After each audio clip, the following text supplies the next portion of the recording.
residents initially expressed concern, fearing the possibility of sabotage or serious accident at what is considered a sensitive, military-linked installation.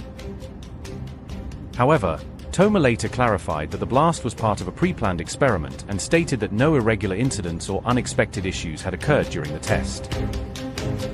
Israeli officials also confirmed that there was no indication of a security breach or any form of external involvement linked to the explosion.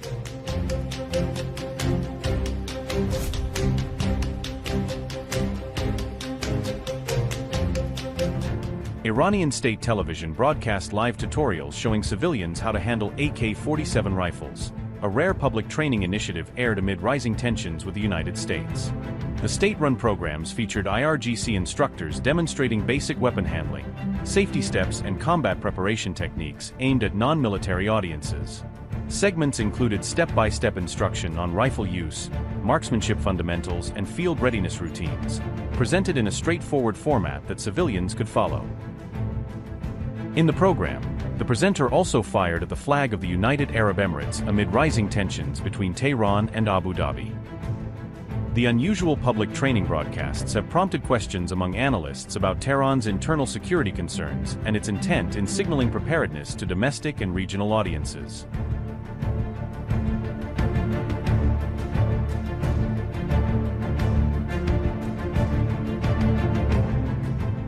Those broadcasts came as reports suggested fresh U.S. strikes on Iran could resume as early as next week, heightening regional alarm over possible escalation. The New York Times says both U.S. and Israeli authorities are stepping up military preparations and reviewing a range of contingency options in response to the crisis. U.S. officials are reported to be examining multiple military plans for possible escalation, from targeted strikes to more complex operations requiring significant resources. One scenario under consideration would deploy special forces to recover buried nuclear material, a high-risk mission intended to deny Tehran sensitive assets. Military experts warn such an operation could demand thousands of troops, extensive logistics, and carry a substantial risk of heavy casualties and wider conflict. Officials also say forces could be tasked with seizing Karg Island, a critical oil export hub, as part of efforts to disrupt Iran's economic lifelines. Another option being weighed is a renewed wave of intensified airstrikes across Iran targeting military installations, strategic infrastructure, and nuclear-related sites. Potential targets in that campaign would include military bases, facilities tied to missile and nuclear programs, and key transport or energy nodes supporting Iran's capabilities. The current military build-up and planning activity point to a possible return to open conflict after the diplomatic pause surrounding Trump's China visit, raising concern among regional partners.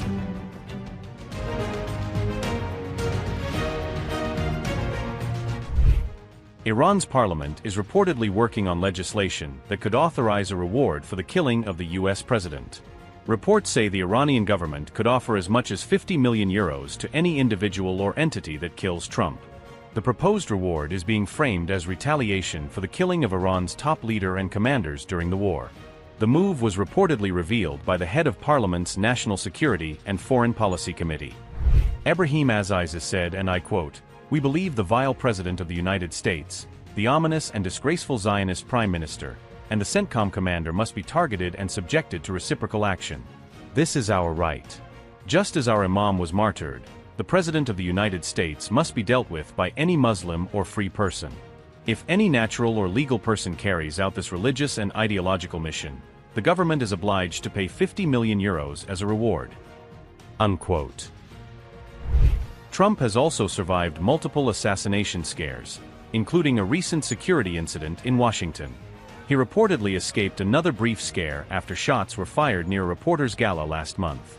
Earlier in March, reports also said a mass text message tied to a bounty on Trump circulated across Iran. That threat emerged as Trump wrapped up his trip to Beijing and claimed Xi Jinping had agreed to help on Iran, assertions that have not quelled.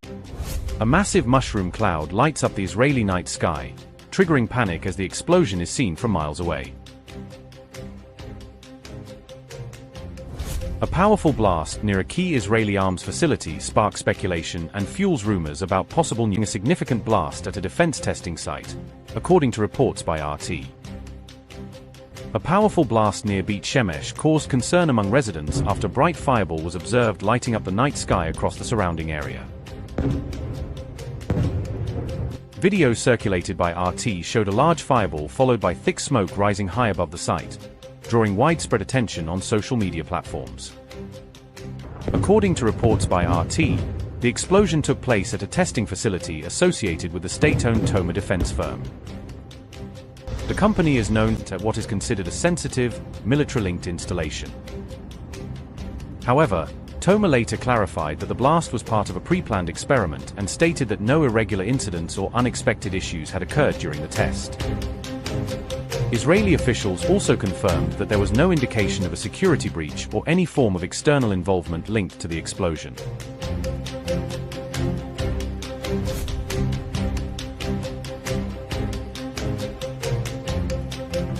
Iranian state television broadcast live tutorials showing civilians how to handle AK-47 rifles. A rare public training initiative aired amid rising tensions with the United States.